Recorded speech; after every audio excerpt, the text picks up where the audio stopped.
अगर तुम्हें कोई कहता है कि न्यूयॉर्क के बीचों बीच एक ऐसा अंडरग्राउंड रेलवे स्टेशन है जहाँ से तुम टाइम ट्रैवल कर सकते हो और सीधा पहुंच जाओगे 1894 को, क्या तुम मानोगे? तुम्हारा नहीं पता, बट आज की स्टोरी का मेन कैरेक्टर चार्ली, जिसने मान लिया था कि हाँ ऐसा कुछ होता है। बट वेट, क्या ये सच था?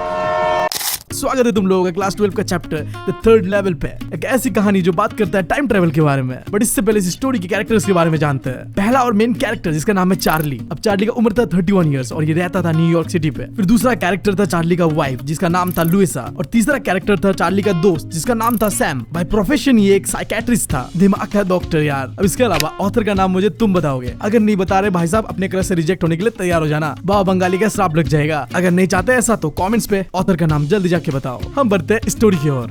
तो हमारी कहानी का शुरुआत होता है अमेरिका के न्यूयॉर्क सिटी के बीचों बीच एक अंडरग्राउंड रेलवे स्टेशन से। इस स्टेशन का नाम था ग्रैंड सेंट्रल स्टेशन। वैसे तो इस अंडरग्राउंड स्टेशन पे दो लेवल्स थे। पहले लेवल पे थे आज के जमाने के मॉडर्न ट्रेन जो कि लंबे लंबे दूरियों को तय करता था, और दूसरे लेवल पे था सब अर्बन ट्रेन जो कि एक शहर से दूसरा शहर जाता था। बट हमारी स्टोरी का मेन कैरेक्टर चार्ली ने एक तीसरा लेवल भी देखा था इस स्टेशन पे, और इस स्टेशन सीधा उसे टाइम ट्रेवल करवाता है, सीधा लेके जाता है 1890s के समय पे। और जब चार्ली ये बात अपने दोस्तों को कहता है तो हर कोई उसके ऊपर हंसता है। पूरे न्यूयॉर्क सिटी पे अगर किसी को भी पूछा जाता कि ग्रैंड सेंट्रल पे कितने लेवल्स है, सब कहते हैं 2। बट चार्ली का मानना था कि एक तीसरा लेवल भी होता है। अब चार्ली समझ नहीं पा रहा था कि सच में उसने टाइम ट्रैवल करा था या थी उसकी कोई दिमाग की बीमारी है। वो जाता है अपने साइकेट्रिक फ्रेंड सैम के पास। भाई साहब, मैं यार हमेशा सोचता था काश यार मेरा भी कोई एक साइकेट्रिक फ्रेंड होता, बट जो मेरे दोस्त है उन्हें तो साइकेट्रिस्ट की जरूरत है यार, बनना तो दूर की बात है। खैर मुद्दे पे आता है। जब चार्ली ने अपने दोस्त को बताया कि उसने एक थर्ड लेवल भी देखा है ग्रैंड सेंट्रल स्टेशन पे, जो कि सीधा उसे टाइम ट्रैवल करवा रहा था 1890s पे, तो उसका दोस्त भी कहता है भाई ऐसा कुछ नहीं है, ये तेरे दिमाग का बहम है, तू ना यार डे ड्रीमिंग कर रहा है, यानी कि जागते जागते भी सपने देख रहा है, और ऐसा इसलिए हो रहा है क्योंकि तू अपनी जिंदगी से खुश नहीं है। अब चार्ली का वाइफ गुस्सा हो जाता है इस बात से। उसे ऐसा लगता है कि क्या मेरा बंदा मुझसे खुश नहीं है क्या? अब चार्ली का फ्रेंड बीच में आता है और सिचुएशन को संभालता है और कहता है ये सारी चीजें स्ट्रेस की वजह से। आज के इस मॉडर्न लाइफस्टाइल पे यार हर किसी को ना बहुत ज्यादा टेंशन है, और चार्ली को भी बहुत ज्यादा टेंशन है, इसलिए उसने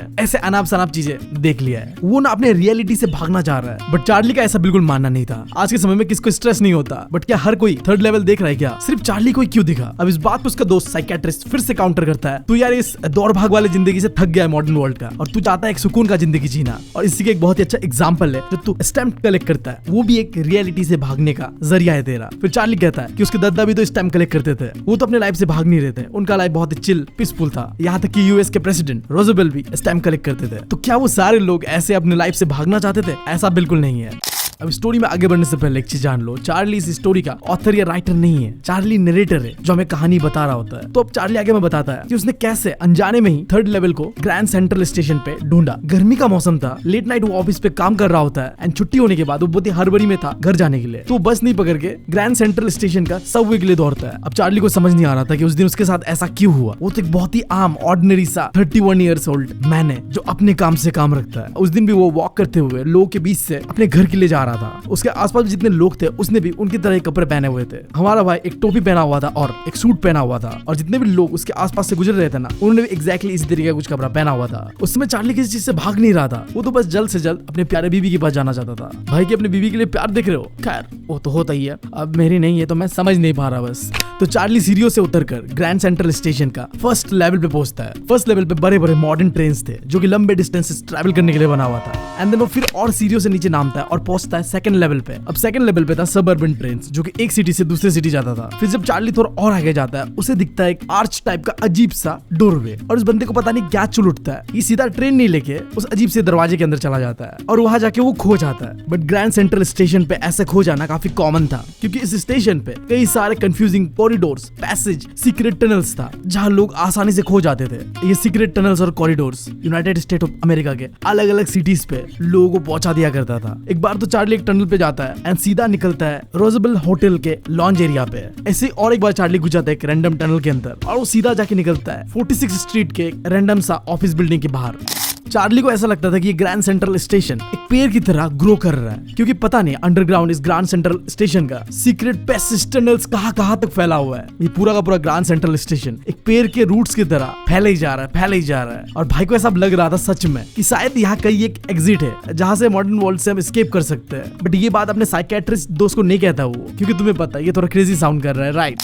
जिस कॉरिडोर से चार्ली चल के जा रहा था वो पहले लेफ्ट की ओर मुड़ता है एंड देन वो नीचे जा रहा होता है। चार्ली को लग रहा था कि वो गलत टनल पे आ चुका है, बट फिर भी वो चलता रहता है। उस पूरे टनल के अंदर पे एक इंसान नहीं था, पूरा सन्नाटे से भरा हुआ था। वो कुछ अगर सुनाई दे रहा था चार्ली को तो अपने ही पैरों का आवाज, बट सडनली उसे सुनाई देता है कुछ लोगों का बात करने वाला आवाज, जिससे वो समझ जाता है कि आगे पक्का एक ओपन स्पेस है जहाँ फाइनली ये टनल जाके खत्म होगा। फिर चार्ली उस टनल पे साफ लेफ्ट टर्न लेता है एंड सीढ़ियों से नीचे उतरने के बाद वो फाइनली पहुंच जाता है 3rd लेवल पर। फर्स्ट टाइम देख के तो चार्ली को यही लग रहा था कि शायद ये 2nd लेवल ही है, बट जब वो ध्यान से देखता है तो वहाँ के रूम्स छोटे छोटे थे और काफी कम टिकट विंडोज और रेलवे गेट्स था, और जो इन्फॉर्मेशन बूथ था ना वो लकड़ी से बना हुआ था और काफी ओल्ड फैशन था। उस इन्फॉर्मेशन बूथ पे एक इंसान था जिसने ग्रीन कलर के आई शेड्स पहने हुए थे और लंबे काले स्लीव्स प्रोटेक्टर पहने हुए थे। अब ये जो फैशन था ना ये 1890s का था। फिर वो देखता है कि उसके आसपास के लाइट्स ना फ्लिकर कर रहा है, क्योंकि वो इलेक्ट्रिसिटी से नहीं चल रहा था, गैस लैंप था वो। तुम समझ लो लालटेन यार, जमाने में जब हम इस्तेमाल करते थे। कमेंट्स में बताओ क्या तुमने कभी लालटेन देखा या इस्तेमाल करा है? डेफिनेटली अगर तुम गाँव से हो तो तुमने करा ही होगा या फिर देखा ही होगा। अगर मेरा बात बताओ तो मैंने तो अपने बचपन में लालटेन से पढ़ाई भी करी है। खैर ये सारी चीजें देख के चार्ली को ऐसा लगता है कि चार्ली 1890s पे आ गया है। वो बगल में देखता है कि एक इंसान अपने पॉकेट से गोल्ड पॉकेट वॉच निकालकर उसे चेक कर रहा है। उस इंसान ने डर्बी हेड पहने हुए थे और लंबे ब्लैक 4 बटन वाले सूट पहना हुआ था और उसके बड़े बड़े मूछे थे। इनफैक्ट सिर्फ उसके ही नहीं, उस रेलवे स्टेशन पे जितने लोग थे ना उन सबके बड़े बड़े मूछे थे। चार्ली ने अपनी जिंदगी में कभी इतने सारे मूछों वाले इंसान नहीं देखे थे जितना वो आज देख रहा था। सबने यार अपने अपने स्टाइल के फैंसी मूछे बनाए थे, क्योंकि तुम्हें पता है पहले समय में यार मूछों का बहुत ट्रेंड हुआ करता था, जो कि अब वापस आ रहा है। तुम बताओ मुझे, अगर तुम लौंडे हो, तुम्हारा बियर्ड आना शुरू हुआ है कि नहीं हुआ है? फ्यूचर में क्या तुम भी कबीर सिंह बनना चाहते हो? कमेंट्स में जरूर बताना। फिर चार्ली देखते एक औरत को जो अभी अभी बस ट्रेन से उतर रही होती है। उस औरत ने लेग ऑफ मटन स्लिप का एक ड्रेस पहना हुआ था जो कि 1890s में बड़ा फेमस था। बट देखो यार नाम से लग रहा है कि ये ड्रेस कम और खाने वाला सामान ज्यादा होगा, मतलब मटन का टांग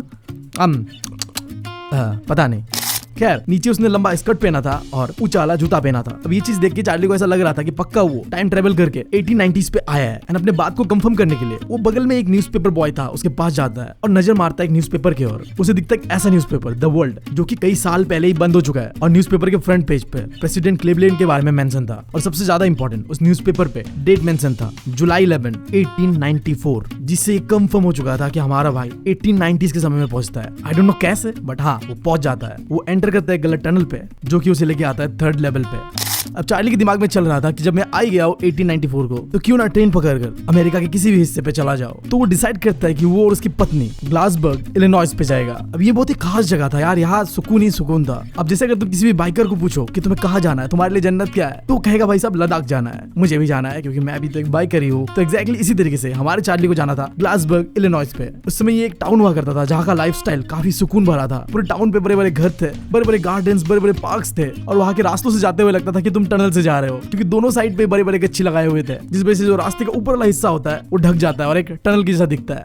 1894 में जो गर्मी का इवनिंग्स हुआ करता था ना, काफी लंबा हुआ करता था। लोग अपने गार्डन्स और लॉन्जेस पे इवनिंग टाइम पे बहुत ही एंजॉय करते थे। जो मैन होते थे वो सुट्टा उट्टा फूकते थे और एक दूसरे से बातें करते थे, और जो औरतें होते थे वो प्लम लीफ से पंखा बनाकर हवा मारते थे। देखो मैं आसाम से हूँ तो हमारे यहाँ कोकोनट ट्री के पत्ते से ना पंखा बनाया जाता है। तुम बताओ क्या तुम्हारे यहाँ भी ऐसा कुछ है? खैर उस जगह का रात भी काफी खूबसूरत हुआ करता था, क्योंकि उस समय मिलता था वहाँ फायर फ्लाइज यानी कि जुगनू। आज के समय तो दिखता नहीं है यार, क्या है। गैल्सबर्ग उस समय बहुत ही पीसफुल जगह हुआ करता था, और जो समय पे चार्ली पहुंचा था ना वो वर्ल्ड वॉर 1 होने से 20 साल पहले का समय था, और वर्ल्ड वॉर 2 होने से 40 साल पहले का समय था। सो चार्ली काफी एक्साइटेड था इस जगह में जाने के लिए। वो टिकट काउंटर पे जाता है और 2 टिकट मांगता है। उस टिकट काउंटर में बैठा हुआ क्लर्क चार्ली को देखकर बहुत ज्यादा शॉक हो जाता है, क्योंकि उसने ऐसा फैंसी हैट नहीं देखा था जैसा चार्ली ने आज पहना हुआ था। और जब चार्ली टिकट का पैसा दे रहा होता है ना तो बंदा देख के और घबरा जाता है। वो चार्ली को कहता है कि तू मुझे ठगने की कोशिश कर रहा है क्या? अगर तू सोच भी रहा है ऐसा तो ऐसा नहीं होने वाला। फिर वो उस जमाने के पैसे को दिखाते हुए कहता है कि तुम्हारे पैसे नहीं चलेंगे भाई, ऐसे पैसे लेके आओ। अब ये सीन होने के बाद चार्ली भाई का तो पूरा फट गया था। वो डर रहा था कहीं ये क्लर्क पुलिस को ना कंप्लेंट कर दे, और भाई जेल चाहे आज का हो या उस जमाने का हो, जेल जेल ही होता है। वो सीधा दुम दबा के भागता है 3rd लेवल से और बैक टू प्रेजेंट पे आ जाता है। बट अब चार्ली हार तो नहीं मानने वाला था। उसने डिसाइड कर लिया था कि वो पैसे जमा करेगा और दोबारा वापस जाएगा, टाइम ट्रेवल करेगा। तो अगले दिन लंच आवर के बाद वो बैंक पे जाता है और $300 निकालता है अपने बैंक से, जिसे वो कन्वर्ट करवाता है पुराने करेंसी पे, जिसके उसे मिलता है $200 से भी कम।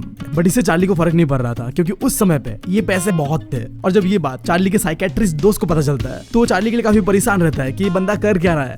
बट सैडली चार्ली को वो कॉरिडोर दोबारा कभी नहीं मिलता है, जिससे ग्रैंड सेंट्रल का 3rd लेवल पे जाया जा सकता था और टाइम ट्रेवल करा जा सकता था। जब ये बात उसने अपने पत्नी को बताया कि वो टाइम ट्रेवल करके आया हुआ है और वो दोबारा करना चाहता है, जिसके लिए उसने पैसे भी इकट्ठा कर लिया है, तो उसकी बीवी बहुत परेशान हो जाती है उसके बातों से और उससे प्रॉमिस करवाती है कि तुम दोबारा ये सब चीजें और नहीं करोगे। और उसकी प्यारे बीवी के ऐसा कहने पर वो मान भी जाता है, क्योंकि बंदा अपनी बीवी से बहुत ज्यादा प्यार करता है। यार मैं भी करूंगा, बस मिल जाए मुझे। मिल नहीं रही है, अब क्या करे, है ना। तो वो छोड़ देता है दोबारा ये जो भी उसका नशा था टाइम ट्रेवल करने का, एंड अपने नॉर्मल रूटीन पे बैक करता है, जहाँ वो ऑफिस जाएगा और दौरे दौरे अपने बीवी के पास आएगा और वीकेंड्स पे वो स्टैम्प कलेक्ट करेगा। बट अब यहीं पे आता है कहानी पे ट्विस्ट। चार्ली तो छोड़ो, उसकी बीबी जिसने चार्ली को मना किया था कि थर्ड लेवल और ढूंढना मत, वो भी अब थर्ड लेवल को ढूंढना शुरू कर देता है। ऐसा क्या हो गया था उन दोनों मियां बीवी के साथ जो एक हफ्ते के अंदर अंदर वो दोनों दोबारा अब थर्ड लेवल को ढूंढना चाहते थे। देखो चार्ली को पता चलता है कि उसका जो साइकेट्रिस्ट दोस्त है ना, वो मिस्टीरियसली कहीं पे गायब हो गया है। अब चार्ली को शक होता है कि पक्का उसके दोस्त सैम को थर्ड लेवल मिल गया है, क्योंकि सैम ना सिटी बॉय था, हमेशा से ही वो शहरों पे पला भरा था शोर शराबों के बीच। तो जब भी वो ग्लासबर्ग के बारे में सुनता था ना, वो काफी फैसिनेट करता था। एक ऐसा जगह जहाँ पे सुकून है, शांति है, इस मॉडर्न वर्ल्ड के दौड़ भाग वाले जिंदगी से बिल्कुल अलग। वो भी टाइम ट्रेवल करना चाहता था, वो भी 1894 पे जाना चाहता था। अब चार्ली को शक हो रहा था कि सैम को थर्ड लेवल मिल गया है और वो टाइम ट्रेवल करके ग्लासबर्ग पे पहुंच भी गया है। भाई देख लो, ऐसा होता है दोस्ती। तुम पहले अपने दोस्त को पागल पागल कहते हो एंड देन तुम खुद ही वहां चले जाते हो। भाई साहब आजकल दोस्तों पे भरोसा नहीं करा जा सकता बिल्कुल। अगर दोस्त ऐसे होते तो बिल्कुल नहीं। अब वो बंदा जाता है, अब वो अपने दोस्त का ठीक है जलाने के लिए लेटर भी लिखता है उसे। देखो एग्जैक्टली होता क्या है। एक रात को चार्ली अपने स्टैम्प कलेक्शन को देख रहा होता है और उसी में उसे एक दिखता है बहुत ही पुराना सा फर्स्ट डे कवर। अब मैं पहले तुम्हें फर्स्ट डे कवर क्या होता है वो बता दूं एंड देन स्टोरी पे आगे बढ़ेंगे। सो देखो तुमने तो कभी स्टैम्प कलेक्ट नहीं करा होगा, बट जो करते हैं ना तो उनके साथ सीन ऐसा रहता है। तो जब भी स्टैम्प को इशू करा जाता है तो जो स्टैम्प कलेक्ट करते हैं ना, वो झट से जाके स्टैम्प्स को खरीद लेते हैं। बट दिक्कत ये है कि अब लोगों को कैसे बताया कि जिस दिन इशू करा गया उसने उसी दिन उसे खरीदा है। तो इस चीज का सोल्यूशन था, वो एक एम्बलप लेते हैं, उसके अंदर पे खाली पेपर डालते हैं, कुछ लेटर नहीं होता है, और उस एम्बलप के ऊपर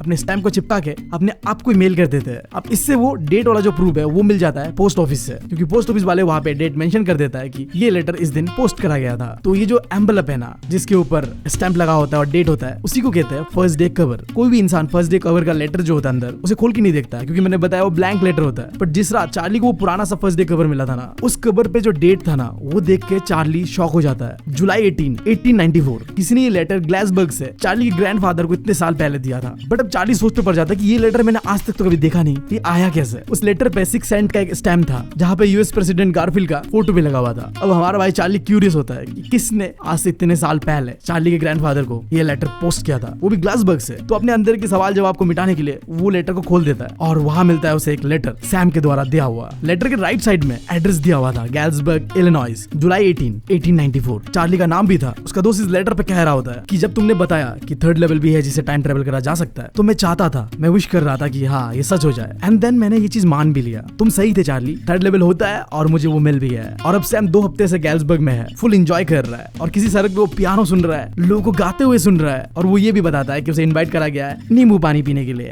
भाई साहब कैसा दोस्त है यार। खैर वो आखिर में चार्ली और लुइसा को कहता है कि तुम लोग भी आ जाओ यार, जब तक तुम लोगों को थर्ड लेवल नहीं मिलता मैं तुम लोग का इंतजार कर रहा हूँ यहाँ पे। ऐसा दोस्त, अकेला चला गया तू भाई साहब, जाते हुए अपने भाई को याद नहीं किया। कैसा दोस्त है यार ये। आखिर में अपना साइन करता है सैम एंड देन ये लेटर यही तक था। अब सैम तो यार मस्त पास्ट पे जाके नींबू पानी पी रहा है और हमारे भाई को यहाँ पे दिक्कत पे डाल दिया है। अब भाई हर हफ्ते जब भी वीकेंड्स होता है थर्ड लेवल को ढूंढ रहा होता है, बट उसे मिलता ही नहीं है। बट उसे ये पता चलता है कि सैम ने $800 कन्वर्ट करा है पुराने करेंसीज पे, और जितना पैसा उसने कन्वर्ट कराया है ना, उस जमाने के हिसाब से वो बहुत था। शायद वो वहां जाकर hay feed and grain business start करेगा। अब ये कोई जानवरों का चारा घास फूस का बिजनेस है, क्योंकि देखो वो साइकेट्रिस्ट था, दिमाग का डॉक्टर। बट उस समय में किसी को दिमाग का दिक्कत था ही नहीं, हर कोई अपना सुकून भरा जिंदगी जी रहा था। तो उसके बाद दिमाग का इलाज कराने आएगा कौन। तो हमेशा से बात करता था कि उसे पुराने समय का इस तरीके का कुछ बिजनेस स्टार्ट करना है, जानवरों का घास फूस का बिजनेस। तो वो शायद यही करके अपना जिंदगी जी रहा होगा। तो यार इसी के साथ ये स्टोरी होता है खत्म। इस स्टोरी को पढ़ने के बाद मैं अपने दोस्तों के ऊपर कभी भरोसा नहीं करूंगा अगर उसने कुछ भी कहा तो। शुरुआत से वो कह रहा था कि भाई साहब ये तुम्हारी दिमाग की कोई बीमारी है, तुम डे ड्रीमिंग कर रहे हो। और देखो दूसरी तरफ वो अपने ही दिमाग पे ख्याली पुलाव बना रहा था कि भाई साहब ऐसा कर जाए, कुछ हो जाए तो मैं तो चला ही जाऊंगा। और वो चला भी जाता है, वहां जाके वो नींबू पानी पी रहा है और लेटर लिख रहा है अपने दोस्त को, पियानो सुन रहा है, गाना गाते हुए सुन रहा है लोगों को। ऐसा थोड़ी होता है। खैर अब ऐसा हुआ था इस स्टोरी पे। उम्मीद तुम लोगों को पसंद आया होगा। अगर पसंद आया तो चैनल को सब्सक्राइब कर लेना। मिलता हूं मैं तुम लोगों से अगली वीडियो में। Thank you, love you all.